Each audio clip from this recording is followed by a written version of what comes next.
welcome to yet another edition of E-Expressions. I have with me two wonderful people. They've served in the corporate sector. One of them is now one of the leading lights of the not-for-profit sector.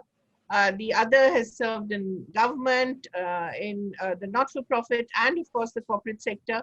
And Mr. Chawla, the editorial director of the New Indian Express. Together, we're going to try and make sense of how the US elections 2020 will turn out and what impact they'll have on business. Mr. Mohandas Pai, who was chairman of Aaron Ventures, but critically was part of the Infosys team that made it the first Indian company to be listed on NASDAQ.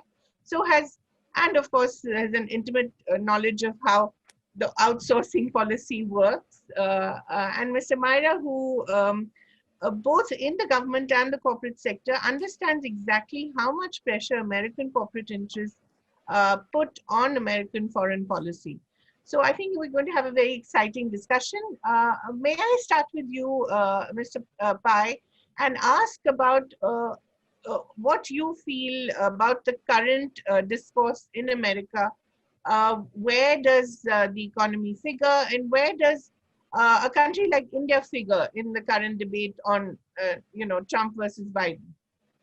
Well, let me say this. I think what we're seeing in America is a battle for the soul of America. For a very long time, we have been fed the story of American exceptionalism. That America is an exceptional country. God only created the country, is ultimate in human civilization, born to rule the world, innovative. Much of it is true. It's the land of the free.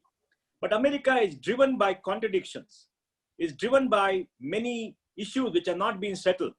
The race issue is one that has not been settled. America's past, the American fascination for many things which you find objectionable today, and America's thinking of itself as the born to rule in the place of the British Empire, right? Now, what has happened? America's share of global GDP has come down a long way. The Soviet Union is gone. China has become a new hegemon with $15.5 trillion. And America's composition of population is changing. The white population, which ruled America for all till this time, will soon be overtaken by the Hispanics. And there's a rise of the left in America. So what Trump has come to show is the fault lies in America's society. And the fault lines have been there for a long period of time. America has outsourced its manufacturing, outsourced much of its industry, and American young people have a student debt of $1.5 trillion. There are many, many challenges about America. It is a great country. It can come out. So Trump has shown up America for what it is. There is misogyny. There is racism there. There is a hatred of the immigrant there. Everything is there. It is glossed over by the media. Now it's all up there for grabs. And then you have the rise of the new left in the United States. And now, as far as India is concerned in America, India is a peripheral player. India is in the periphery, but India is becoming more important because of China. Now, America suddenly discovered that China has become a threat. China has hollowed out America's economy. It is the largest exporter into the United States, and it shut down its own market for technology investment by the United States. It shut out Google, shut out Facebook. All the digital monopolies are out, and China is trying to challenge them. And the Chinese investment in AI, advanced technologies, is certainly challenging America's dominance in the new world, in the world of technology, etc. And China's Belt and Road Initiative is spreading Chinese hegemony and control all around the world. So here is another great power. So we have seen in history that when great powers rise, when a new young great power rises, the old power does not yield. There's inevitably a battle. And in this battle, due to China's hegemonic intention in the South China Sea, threatening Southeast Asian nations, threatening Japan, and trying to grab Russia's land, India's coming to India's border and pushing India around, making Pakistan a colony and getting a warm water port. One of the great needs of the great game in the 19th century. You're finding that America is suddenly finding that China is a new hegemon and trying to create a quad with Japan, Australia, shifting its forces to the Pacific, investing more in the Pacific, walking away from Europe. And I think in that, India does have a peripheral role. But I think the important thing is India is not a prime player in the US elections. Even though we have 4 million Indians there, we're not a prime player. We are a peripheral player. And of course, they'll try to woo India. And we have a sense of self-importance. Our biggest issue is about the H-1B visas and immigrants. And that is a passing storm in my view. Because after the elections, I think if Trump comes back, we will open up because industry requires it. They require it for the new digital monopolies. And if Trump doesn't come back and we have the Democrats come, they are open to immigration, and we will see many things. Great. Thank you so much. That was such a quick and wonderful perspective on the changes that we've seen in the global, in the international world. Mr. Myra, may I have you next and ask about the hollowing out of the American manufacturing industry that Mr. Pai talked about. You were talking about pretty much the same thing being done to India. And how do you see in India and American relations playing out before this and after the elections? Thank you so much. I'm so happy to be here with you, Kaveri and Prabhu and Mohandas on a very important subject. And you ask what would be the effect, if any, on the India-US business relationships if Mr. Trump were to win the election or someone else. And I'm going to say to you, it makes no difference at all. Yeah. You also mentioned earlier to me when we were talking about, well, there's so many Indian who are CEOs of very large companies, yes, especially in the sector that Mohandas knows very well, the information technology sector. And I'm going to say it makes no difference whether Indians run American companies or Americans run American companies. These are Americans, of course. And third, I would also say it's going to make no difference whether Kamala Harris of Indian origin becomes the next president, or Nikki Haley, who also is of Indian origin, becomes the next president. It will make no difference to Indo-US business relations. Why? Because there are some fundamental forces that have shaped the way US foreign policy has been made for decades, a century. And that is the role of business in influencing US policies, especially trade policies. Abraham Lincoln, just after the Civil War, said he feared what the Civil War, which had been settled in favor of having a federation, had unleashed. It had unleashed an industry to produce arms for both sides. And he said, what this industry is going to do to change the fabric of our society, I fear. Eisenhower, when he stepped down in January 1961, he had a very famous speech about his fear about the defense industrial complex on the shape of the globe, the US defense industrial complex on the shape of the globe. Then we come to the 1970s, where two trends, one coming out of business and economics, saying the business of business must be only business. This is from Chicago. And then we had Reagan in Washington saying, well, government is the problem. Government is not the solution. In other words, let business run things. And so, of course, we have a president of the US today who says because he's a businessman, he can run the whole world and so on. So this is a very strong influence in the United States of the role of business in society and the necessity to let business actually have a free rein. Then the world will be better. Okay, this is ideology perhaps, but it's so strongly vested in the way US shapes its policies.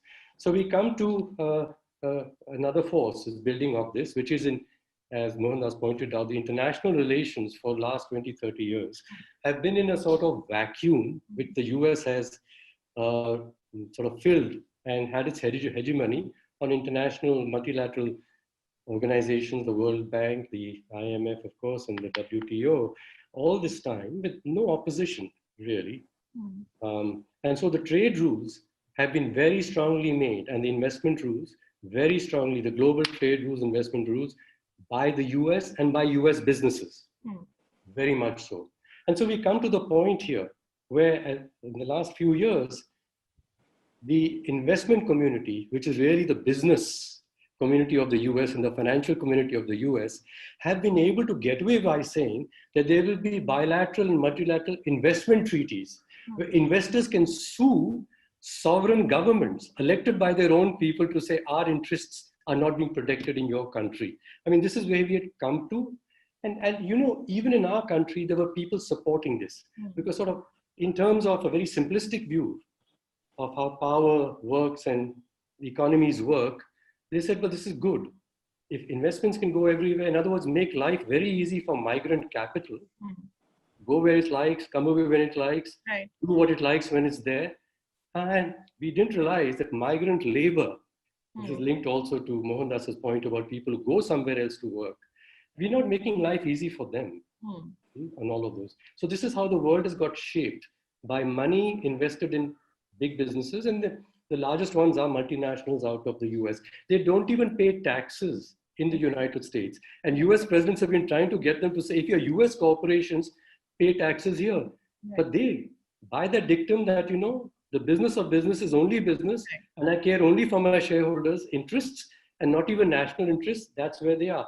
Therefore, I'm saying that whether the person running a US corporation by its rules, by its norms, under its laws, is an Indian or not is going to make no darn difference to how much they can really do to help their motherland that they were born in perhaps, or their parents, that is India. And it also will make no difference whether the person next is of Indian origin, because that president is going to be under great pressure from business to always push business interests and US business interests in India.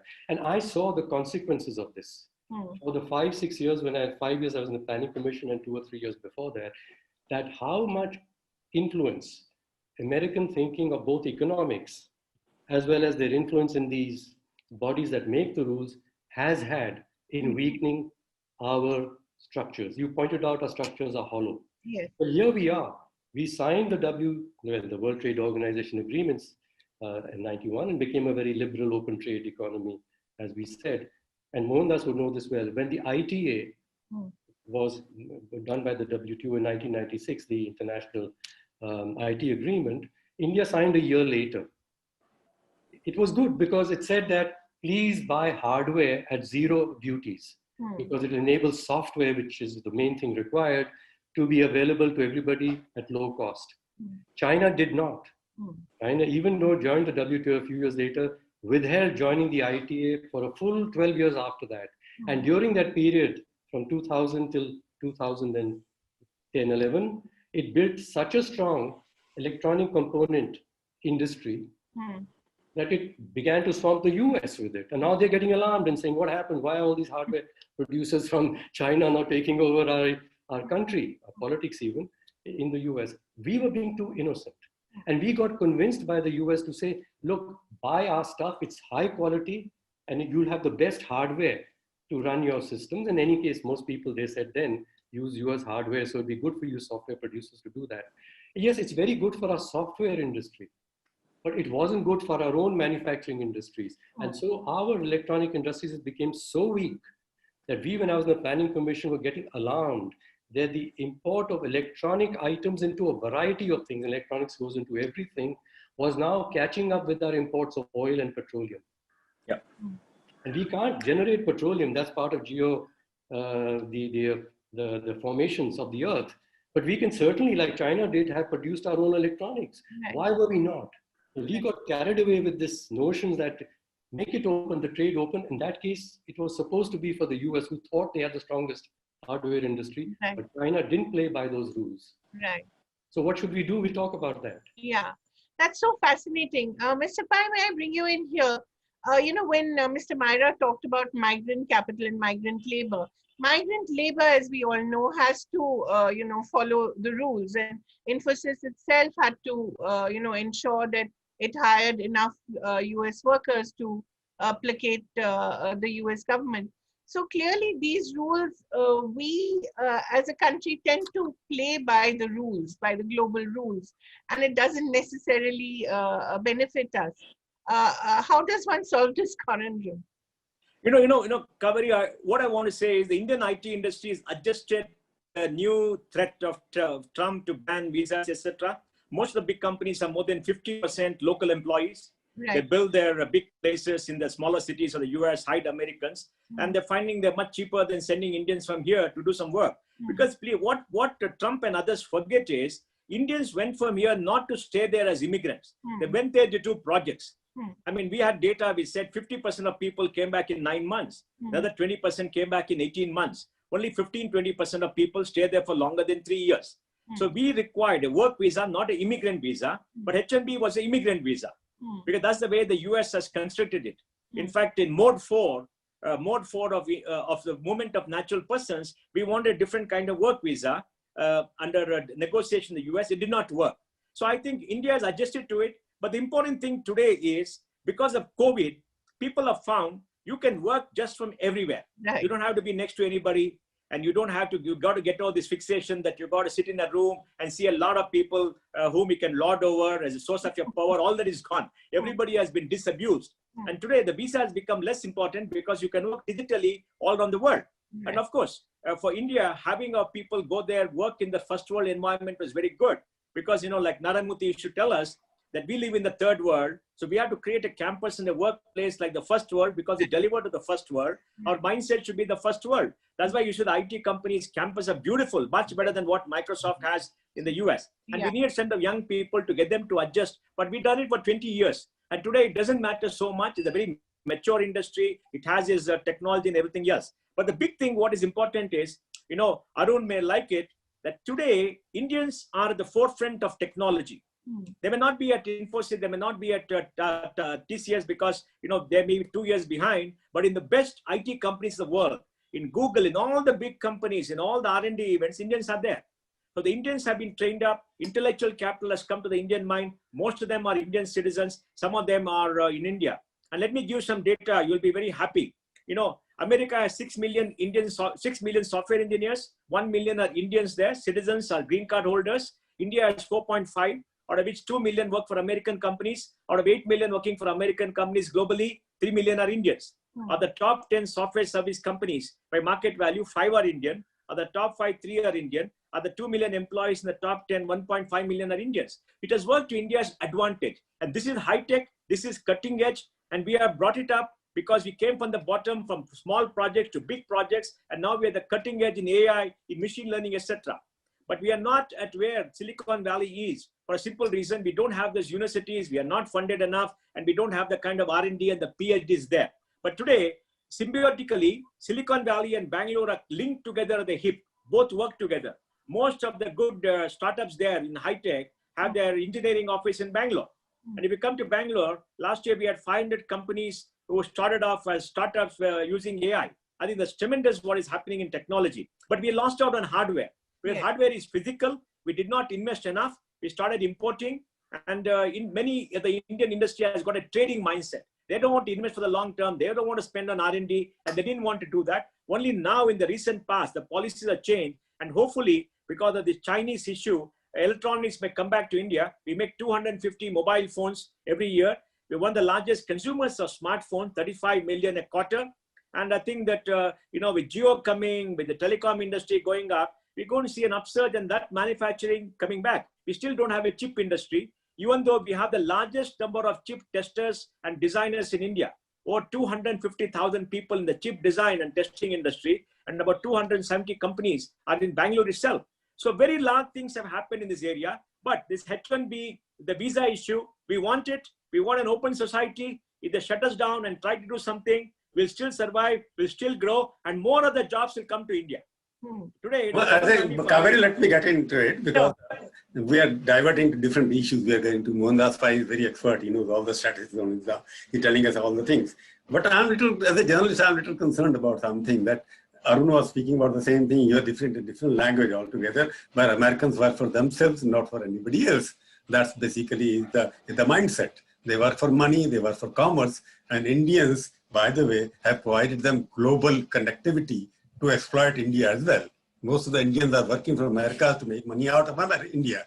And I'm a little surprised because Infosys, I'm proud of Infosys that these guys created a world-class system here.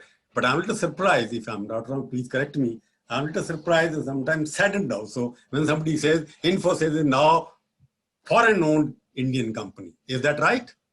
Yes. 60% of the stock is held by foreign institutional investors. So that is what happens when you Indians work for Americans and Americans take over the Indian companies. That's what happened to the system. Let me complete now. Because I'm touching raw nerve, I know it. And because what happened like HDFC is created by Indians, but on the greatest banking institution. It's also now foreign-owned Indian bank.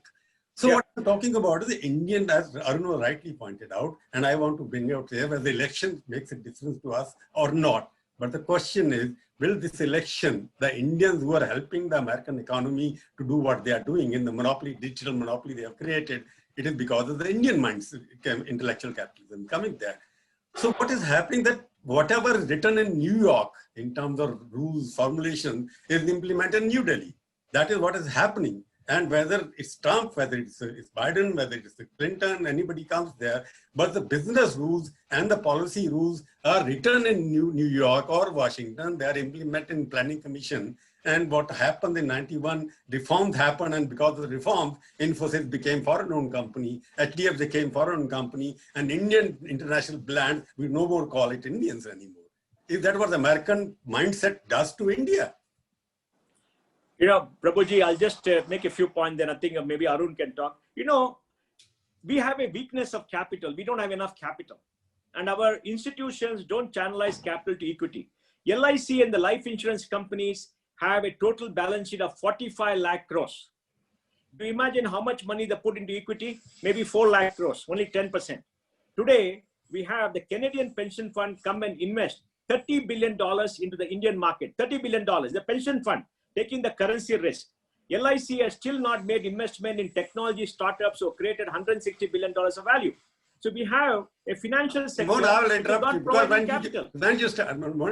when you start using LIC for funding bankrupt corporates, that is what happens. They can't concentrate on anything else. Various successive LIC people have been forced to give money to the bankrupt people. Look at how much money they owe. But they make money in technology. Because all the reforms are being guided, because the American principle of investment in everything which is golden in India, take over the companies which are doing very well. That is the American mindset, Harvard School of Thinking, or whatever is happening, that whatever India creates, take it over. Create your own LIC. Yes. You know, Indian life insurance companies, private insurance companies are not making money that LIC is making even today. Yes. All of them are making losses, and depending on investment which is coming from America or some other hedge funds. Yes. What I'm taking is that Trump is there or not there. American election, as Arun rightly pointed out, I just want to look at American mindset will destroy India or help India. Whether Trump or not, whether we will be able to have some say in Indian system. You have got only what investment in India? You have got about what, 45 billion direct investment from America? Out of 6.9 trillion direct investment from American companies in the rest of the world. And that investment, 90% is in countries in like banks, telecom, and you're talking about telecom now. Telecom is sector in India going bankrupt. They owe lakhs and lakhs of crores of rupees to India, and you are getting money from abroad. So what I'm trying to say, we are talking about American election politically may not make any impact in India. But will Indians who are working for Americans, will they work for better economic deal for India, or what you call, give them more concession, don't impose capital gains tax, come here to invest them, take the hot money out? Will that model be working here? Arun, I'll answer after you, Arun. Thank you. Arun, point of view is quite. I think I'd like to say that we want to build India. Okay. Yeah. I introduced the hardware, and Mohandas has also agreed we need to increase our hardware production in India. So let me say there are 5 segments of businesses in which we must grow, and what is our relationship with America. The first is the IT one, the software segment. I'm going to leave it aside. I don't think it drives our economy. It's made India an attractive place for people outside because companies like Infosys demonstrated we can do it better than the rest. That's very good. But in terms of the impact on our economy and the lives of people inside the country, it is small. Then we come to this entire segment called manufacturing, industrial products and consumer products which are manufactured. And these products, which is like the IT hardware, or as well as you can say machines and cars and scooters and white goods and so on, these things create a lot of jobs within our country, could create a lot of jobs within the country. And we haven't grown this segment enough. What is the role of, again, the business thinking of the US and business companies in this? Here I'll talk about the pharmaceutical industry, with which I was engaged firstly as a consultant to an American company in India who wished to somehow get the Indian government off this whole thing about saying that we want the freedom to, license something which is not being fully exploited, a patent, to make it available at low cost to people in India, Africa, or wherever it is. And they said, no, this is breaking the rules. This is stealing intellectual property. And India was in the doghouse for being a stealer of intellectual property in the world, right? Because of this. And we argued and said, look, the benefit of knowledge must be for everybody.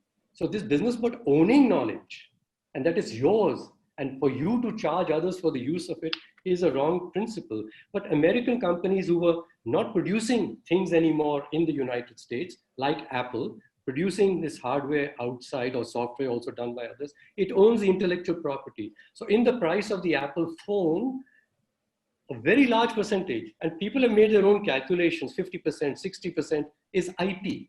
So a small group of people there is making a lot of money, made Apple into the first $2 trillion company in the world. It's not to do with the volume of its manufacturing. It's the monopolization of intellectual property rights. And this is again driven by, as I said, the WTO and the IT arrangement. This is the US companies, this is their agenda.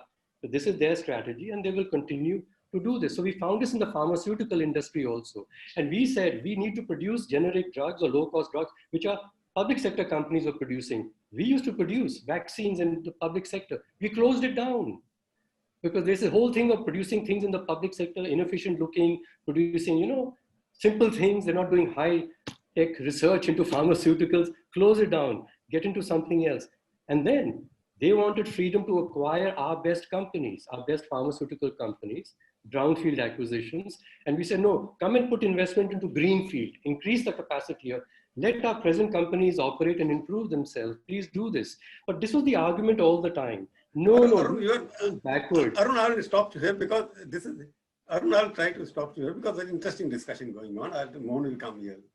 What you made in the beginning, that these are all international company, technology companies, they're driven by intellectual monopoly there. And these are the people who are trying to set the terms of trade of the rest of the world. I would just want to ask, because Infosys, TCS, they were the pioneers when there was nothing like that at that point in time. There were no Google, there were no Amazon, there were no nothing like Apple. They were the kings of the global connectivity. Why couldn't they dictate the terms at that time? They could have dictated both TCS and Infosys together. Okay, these are the terms of trade. Why did you not exploit that opportunity? Prabhuji, the question we got to ask is a very important question. The question we got to ask is, why do digital monopolies like Apple, Google, like Netflix, like Amazon, like Facebook, Twitter operate only in the US, not in Europe? The US is a $21 trillion economy. There's a huge technology market of $2 trillion.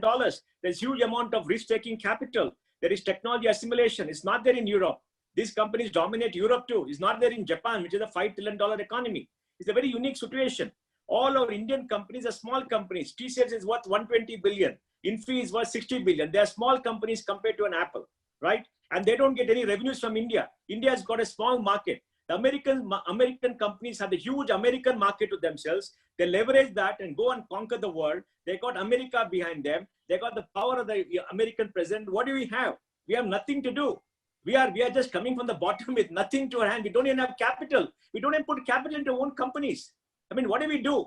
You had the you have the advantage of entering in this field first time because you could have created why Apple is successful. No, it is not possible. Why young 25 years old, Zuckerberg is successful in 5 years. No, it is not possible. It was equally brilliant at that time. Why can't it's not about brilliance. It's about capital, it's availability of market. Today, let me give you an instance. The US market in technology is $2 trillion. India's market is 30 billion.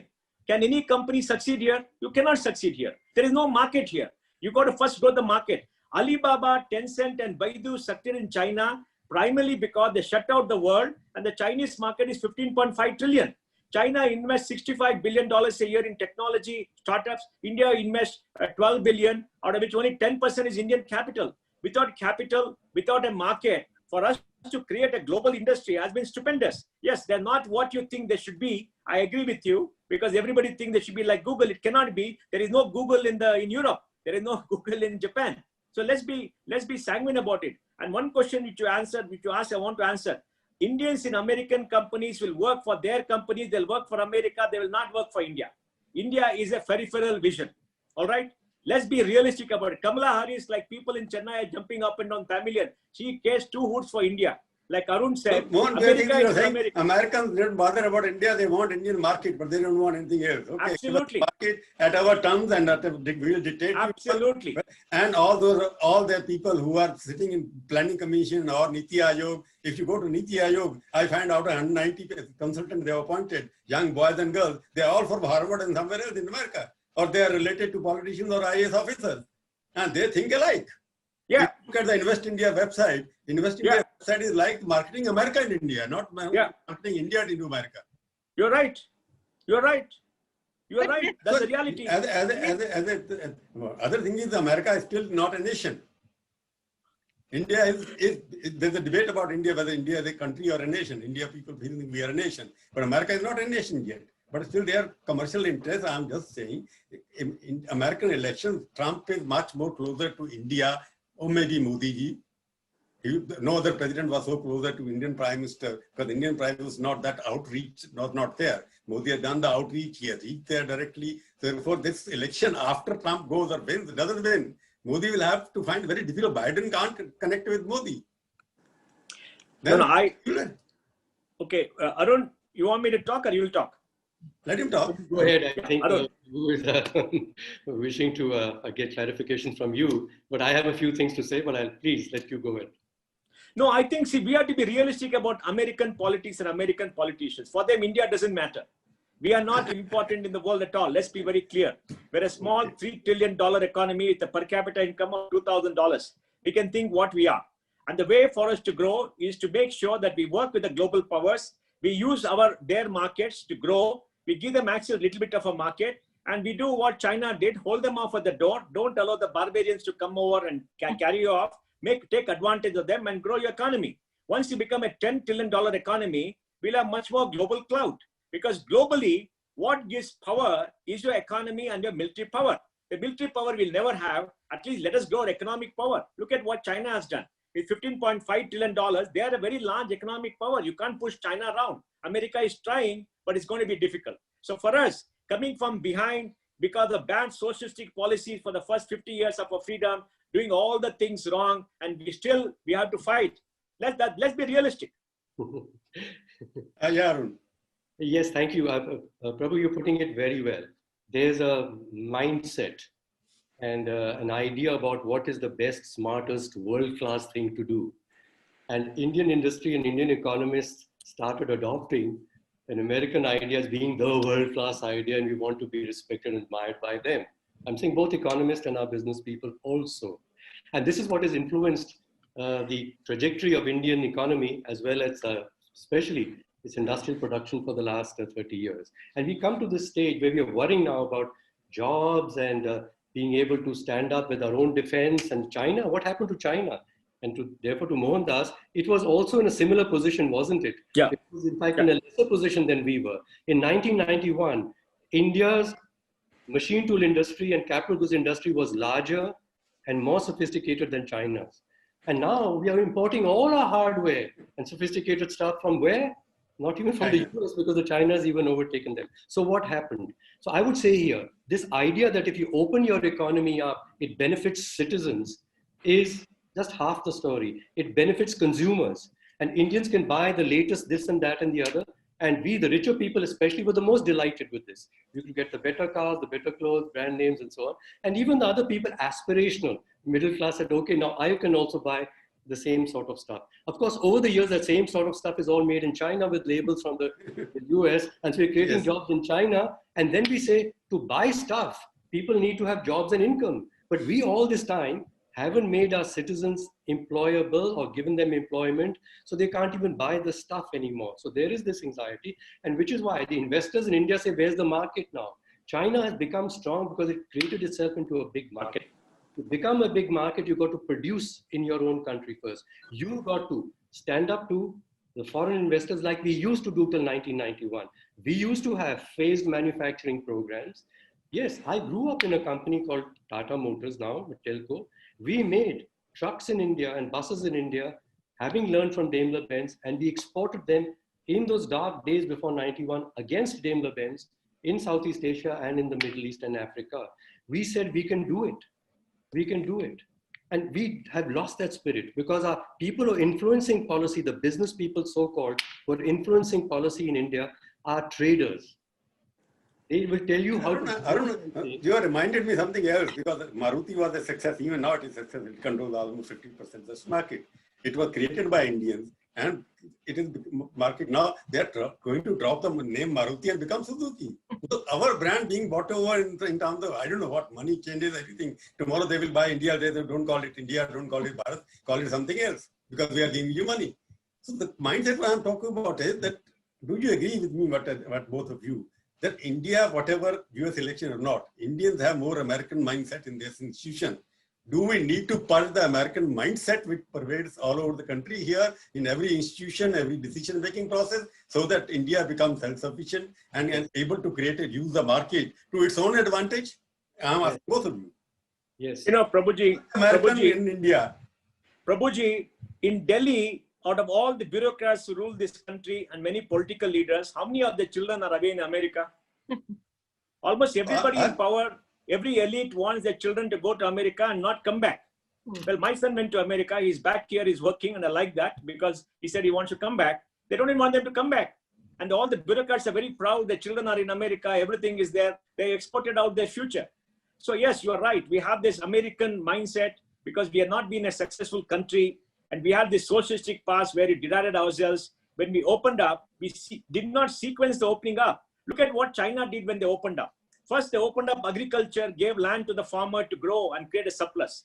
Then they opened up the borders, the coastal areas where they brought in SEZs to manufacture, to take advantage of the cheap labor and build the brands. Then they created contract manufacturing with the Chinese companies. They used the surplus to build infrastructure. Using the surplus, they subsidized the high-tech industry, created supply chain facilities. I think we should not compare China with India because that's a different political system. We can't. No, but we both have a billion people. They're the only source to compare. There's no other country you can compare. We are both big countries. We started off poor way back in 1970 or almost similar. Like Arun said, we are much better. What have we done since then?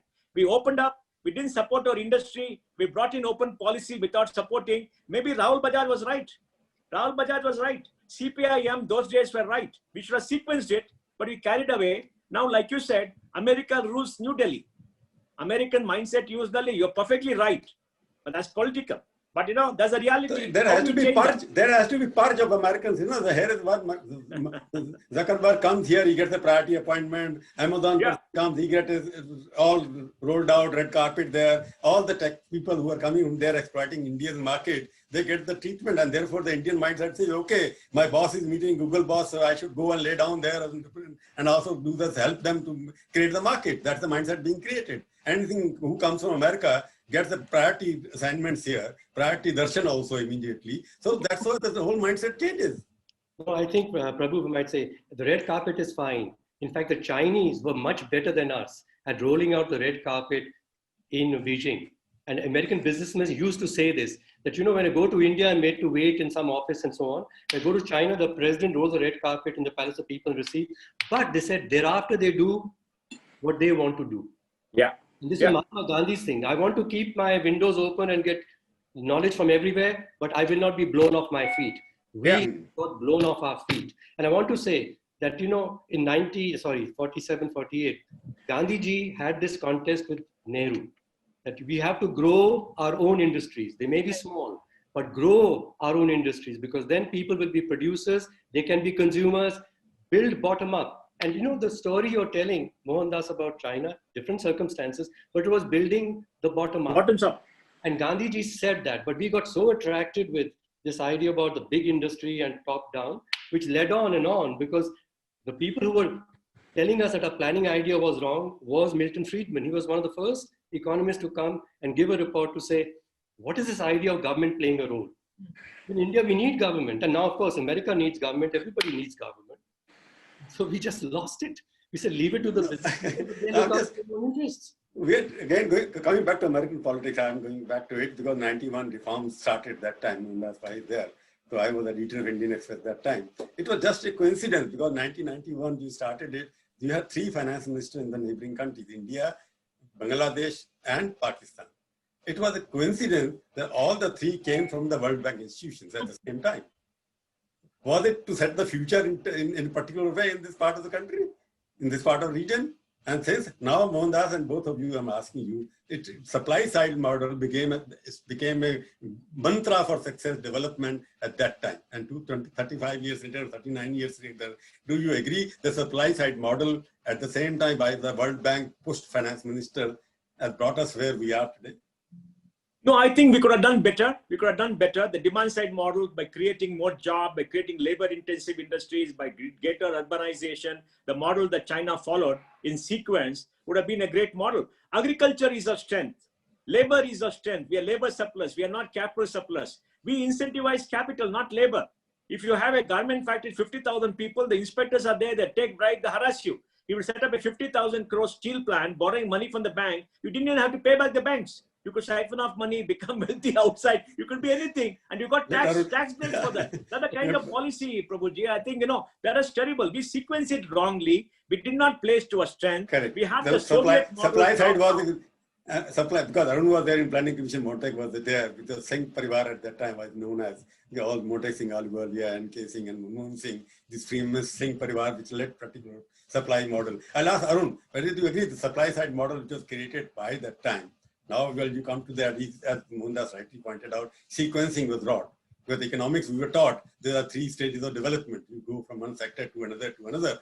India is the only exception, perhaps, where the tertiary services sector can contribute 60% of the GDP. It should have gone from agriculture to manufacturing, manufacturing to services, but that's wrong. It has happened because of the supply side model only. You made cars more important, you made automobile more important, you made the services sector more important, financial sector more important. What do you think on this American model, American politics, forget it.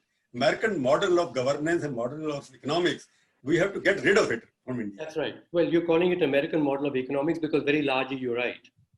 Chicago School in terms of primacy of business and business looking after only its own shareholders wherever they are.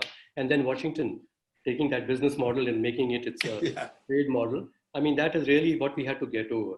Real economics for the real people, for real people in the real place, has to be building their lives. It has to be ease of living.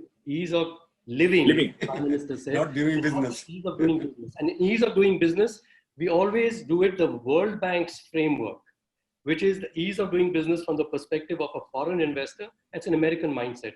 I was on a commission, independent commission appointed by the president of the World Bank while I was in the planning commission to look at what's wrong with that framework, because many countries, including China and India and South Africa, as well as some European countries like France, complained that that framework, which is, as you said, Prabhu, embodying a certain way of thinking and to judge whether you're good enough, and good enough for whom? Good enough for the foreigners from abroad, right? World Economic Forum. It's not helping the world, but it was so strong, the influence there, because there was no one to oppose, and China couldn't care. I mean, they made the point and they participated and said, change it or not, we're going to do our own thing. India's trying to climb that scale. And what are we doing? Improving the country with respect to foreign investments requirement. What are we doing for the sabziwala in the little place? I mean, he's earning. What are we doing for the person in the little industry in a village? Do we look at the ease of doing business of these people? And for them, living and business is the same thing. They live and work there. So we've got to change our framing. It's not with respect to investors from elsewhere. It has to be from our people's perspectives. To change this, as Manmohan Singh got me into the planning commission, said, why me, sir? I'm not an economist. He says, that is why. There's something going wrong with economics, the way we're applying it. And I found it very tough, Prabhu. Thank you for saying that. I found it very tough against my colleagues and the economists. They said, oh, you want industrial policy? Do you want us to go backwards? I said, why do you think of the presentation of an idea which sounds to you similar to something else is the same old idea? I am saying get on to build things. That is the necessity, and learn how to do that. Let's not do it the same old way. There were very good things we did then, and I from my company Tata would tell you how to do it. We've got to have people who have the guts to do tough things in tough environments. Those are real industrialists. We don't want traders who then classify themselves as big businessmen and get awards for being the best businessmen. They're not industrialists.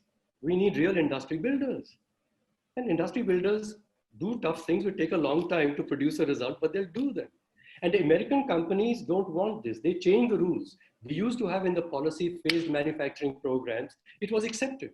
If you came in as a German company in 5 years or 7 years, or like Suzuki came with Maruti, you had to build the local supply base. That's how it was built. It was a requirement. It was accepted under global trade rules. After 91, you daren't say that you've got a phased manufacturing program. So when I describe how India would stage-wise build its industries, the word was used to me.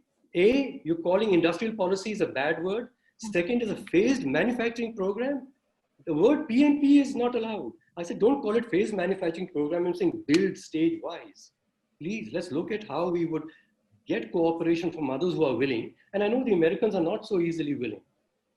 But then let's find the people who will support us in building ourselves.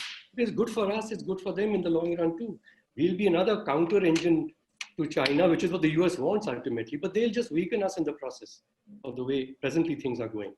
Mr. Myra, may I just step in here and ask, we've had a Make in India policy since 2014, which is supposed to do primarily the same thing. Have we missed the manufacturing bus? Absolutely. You know, the Make in India policy, as I've been pointing out, and I was asked also, though I left the Planning Commission, that, you know, having done the work in the Planning Commission, it's a lovely document, by the way. Yeah. It says you can't just talk about industry by itself. You've got to talk about trade along with industry. So in our ministry, we had the commerce and the industry as separate departments, and the commerce always had the primacy because it met the bigger people, it went out, Yeah. was received on the red carpet and stuff. Right. So whatever it said is, you know, the Americans won't like it. So when the industry side said, we want a phased manufacturing program, the commerce wing said, no, no, no, no, no. This is wrong, it's backward economics and the Americans won't like it. So it was given up. So we said, look, you have to start with employment and job creation, a policy for that. Then you're going to realize you need industry. Then you're going to think about your trade policy as the last thing. You start with the trade policy and you're requiring industry to conform with your trade policy. And then no jobs get created. So start the other way. What can Indians do presently? I mean, they can do many things at the present levels of skills also.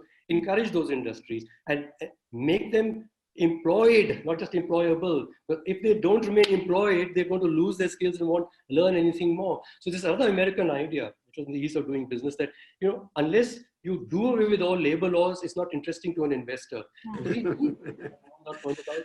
And we have very little time left now. I want to rephrase the question again, because since we have to go back to the American elections, as both of you are agreeing and I also agree, the American election doesn't make a difference to us, because American election don't influence us. American policies and American business do us.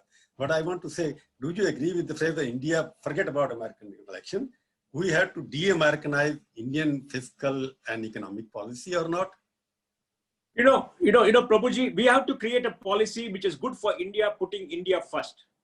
And in putting India first, there's a role for foreign investment. But like Arun said, we cannot be dominated by the needs of the foreign investor. If we're dominated by the needs of the foreign investor, we're going to create a country which people can come and buy over. I want to put it America specific. Yeah. Earlier, you both have agreed that American has influence on us. I want to put it different because I want to looking as a journalist. I'm looking for a news in it.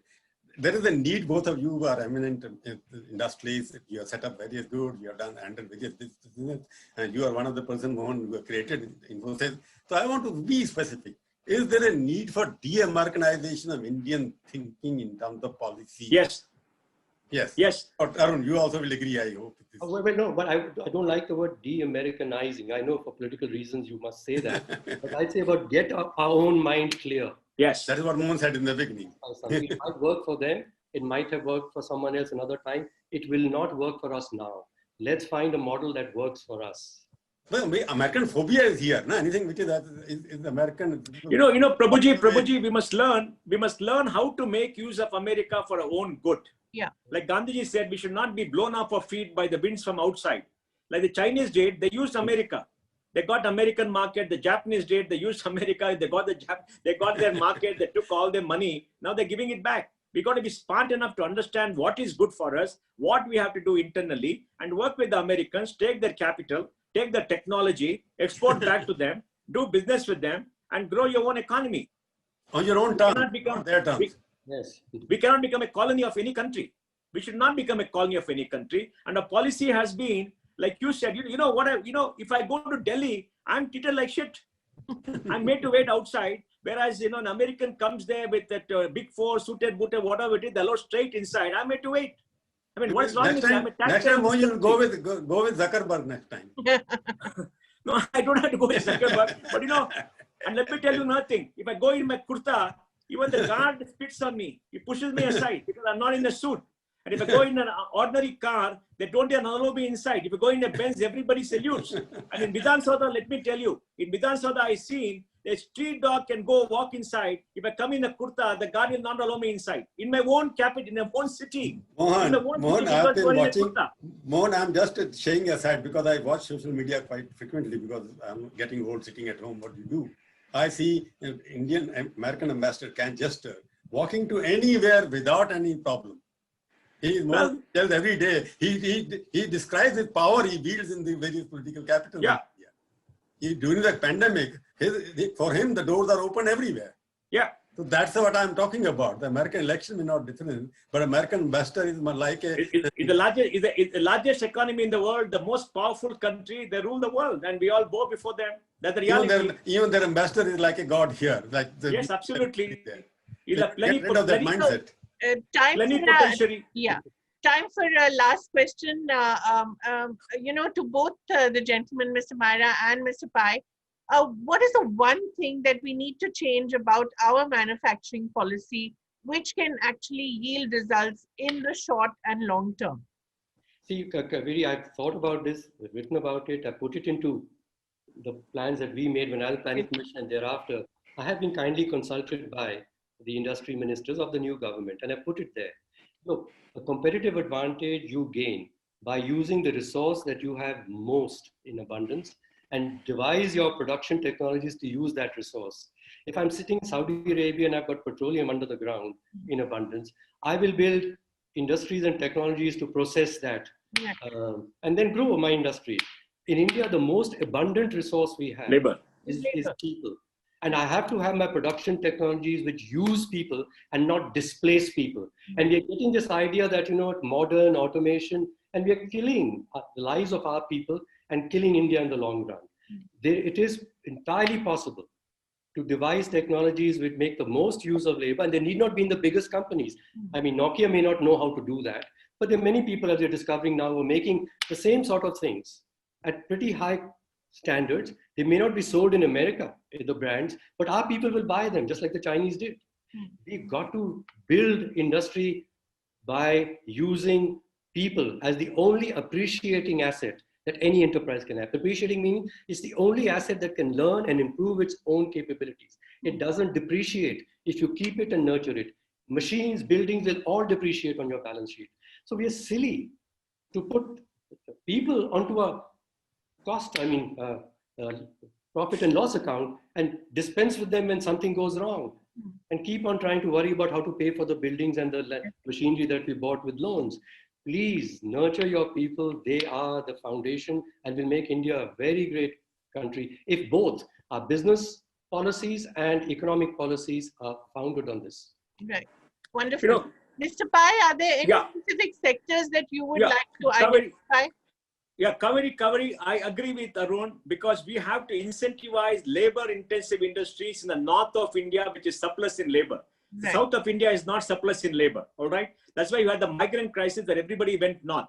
In the north of India, we got to incentivize labor-intensive industries. We got to give them capital. We got to get production up, tackle the Indian market, make them productive, and then urbanize. We have 7,000 small towns, not the big towns, 7,000 small towns. Why can't you invest in them to urbanize those small towns? Because they will be the engines of growth with good infrastructure and supply chain. But in the north of India, in the south of India, where fertility is already down, education is already up, we can have more automation, we can have the industries of the future.